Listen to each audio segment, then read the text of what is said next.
কত কেলটু, আমাদের দেশে দিন দিন ঝড়ের গতিতে কোন শ্রেণীর লোকের সংখ্যা বাড়ি যাচ্ছে। আমাদের দেশে দিন দিন স্যার ঝড়ের গতিতে বাড়ি যাচ্ছে সুবিধাবাদী লোকের সংখ্যা। এ সুবিধাবাদী লোকের সংখ্যা দিন দিন যে আকারে বাড়তেছে, তাতে আর কয়দিন পরে আমাদের দেশে তো সাধারণ মানুষ খুঁজে পাওয়াই মুশকিল হয়ে যাবে না স্যার। বাহ বাহ, একদম 100% কারেক্ট উত্তর দিছো গো। আচ্ছা, সুবিধাবাদী লোকজনের কয়েকটা বৈশিষ্ট্য কত। সুবিধাবাদী লোকজনের বৈশিষ্ট্য যদি করতে যায়, তো প্রথম বৈশিষ্ট্য আছে স্যার, সুবিধাবাদী লোকজন তেল মারতে খুব ভালো পারে। ঠিকঠাক মতো জায়গায় তেল মারায় খুব পারদর্শী হয় ওরা। কোন জায়গায় ক্যাকর ক্যাকর আওয়াজ আসছে, তেল মারা লাগবে, সেইটা খুব ভালো করে জানে ওরা। জায়গা মতো তেল মারে বলে এরা সব জায়গায় ভালো থাকে, সব জায়গাতেই সুবিধা পায় স্যার। সুবিধাবাদী লোকজনের আনাগোনা ইদানিং স্যার রাজনৈতিক অঙ্গনে বেশি দেখা যায়। এরা রাজনীতি নিয়ে খুব মাতামাতি ভালোবাসে। আবার সুবিধাবাদী লোকজন রাজনীতি খুব ভালো বোঝে, রাজনীতিতেও পারদর্শী হয় স্যার। তোমার এই কথাটা আমি নিতে পারলাম না কেলটু। সুবিধাবাদী লোকজনের আনাগোনা যদি রাজনৈতিক অঙ্গনে হয়, তো রাজনৈতিক লোকজনের পরিবর্তন ঘটে। ধরো এখন যে দল ক্ষমতায় আছে, সে দল তো ক্ষমতাতে একসময় চলে যায়। তো যখন ক্ষমতাতে চলে যাবে, এই সুবিধাবাদী লোকজনের অবস্থাও তো খুব খারাপ হবে। এরা তো সেই সময় আর ভালো থাকতে পারবে না কেলটু। কি করছেন স্যার? সুবিধাবাদী লোকজন এমন ব্রেন নিয়ে চলে, এরা তো রাজনৈতিক দলের লোকজনেরও যখন তখন ঘোল খাওয়া দিতে পারে। রাজনৈতিক দলের লোকজন ওর কাছে যখন তখন পল্টি খেয়া যায় স্যার। সুবিধাবাদী লোকজনের একটা বিশাল গুণ আছে স্যার।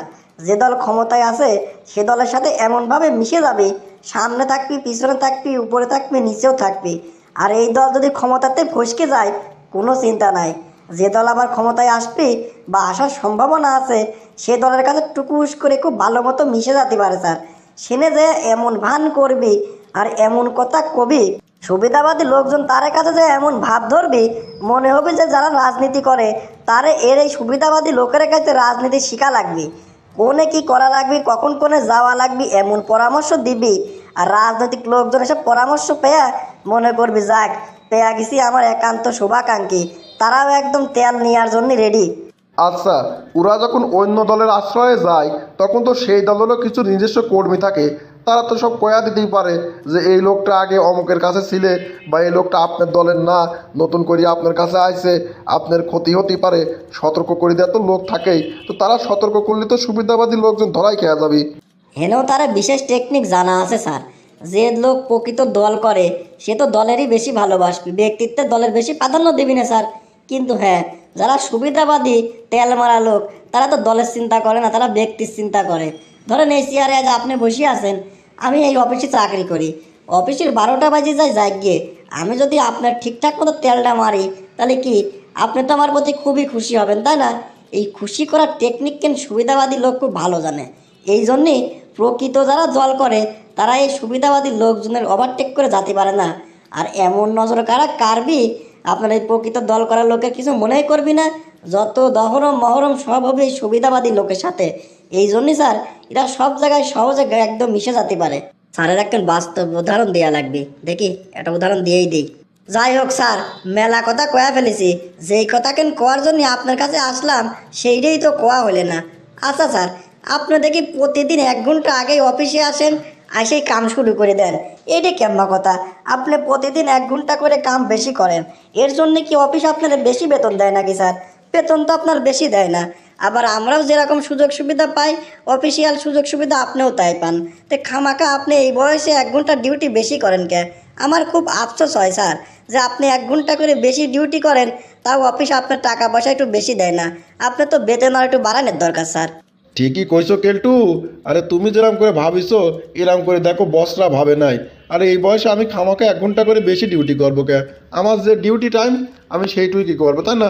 বেশি করে লাভ কি? আমার তো বেশি বেতন দিচ্ছে না, খামাকে আমি বেশি করবো কে? দেখ, কালকে তো আর 1 ঘন্টা আগে আসবো না নেগো, আর আসলেও কাম করবো না, ভিতরিটা 1 ঘন্টা ঘুম পাড়িয়ে নেবো। যাই কেলটু, এতদিন আমি ঘোরের জগতে ছিলাম, 1 ঘন্টা করে বেশি পরিশ্রম করতাম, তুমি আমার সে ঘোরটা কাটা দিলে। শোনো, আজকে তুমি হচ্ছে রাত্রে খাওয়াটা আমাদের বাড়িতেই খাবা। তোমার সাথে কথা কয়ে আমার খুব ভালো লাগেছে। তুমি আমার ভুলটা ধরা দিছো। তুমি সত্যি খুব ভালো মানুষ। আজকে আমরা অফিসে ছুটির পরে একসাথে বাড়ি যাব। বাড়ি যা রাত্রে খাবারটা তুমি আমার সাথে খাবা, হ্যাঁ? দেখলেন তো স্যার, সুবিধাবাদী লোক কিরাম সুবিধা নেয়। আমি আপনার 1 ঘন্টা আগে আসার বিষয়ে একটু তেল মারলাম, আপনার সে তেল মারা খেয়ে একদম তেলে পিছলে গেলেন। আসলে স্যার, অসুবিধাবাদী লোকজন এইরকমই মেশে আর এইরকমই তেল মারে। কিছু মনে করবেন না স্যার, আমি আপনার বাড়ি খাতে যাতে পারবো না নে। আসলে আমি আপনার একটু তেল মারলাম আপনার যাচাই করার জন্যে। আর সুবিধাবাদী লোক কিরাম করে সেট হয়ে যায়, কিরাম করে সুবিধা নেয়, সেটা বোঝানোর জন্য উদাহরণ কেন দিছি স্যার, কিছু মনে করবেন না স্যার। তুমি আমার চোখ খুলে দিছো কেলটু, আসলে আমার চোখ কান খোলা রাখতে হবে। দিন দিন যেরকম সুবিধাবাদী লোকজনের সংখ্যা বাড়ি যাচ্ছে, আর এরা যে আকারে তেল মারে, এই তেলে কখন পিছলে খেয়ে যে কিটা মাজা ভাঙবে নি, কার মাজা ভাঙে যে সর্বনাশ হবে নি, সেই জন্যই সবসময় সচেতন থাকতে হবে, চোখ কান খোলা রাখতে হবে। সুবিধাবাদী লোকজন যেন কাছে ভিত্তি না পারে, তাই না কেলটু? বন্ধুরা, আমাদের ভিডিওটি শুধুমাত্র মজা করার জন্য, আমাদের এই ভিডিওর মাধ্যমে কাউকে ছোট করা বা কারো কোনো ক্ষতি করার উদ্দেশ্য আমাদের নেই। দয়া করে কেউ সিরিয়াসলি নেবেন না।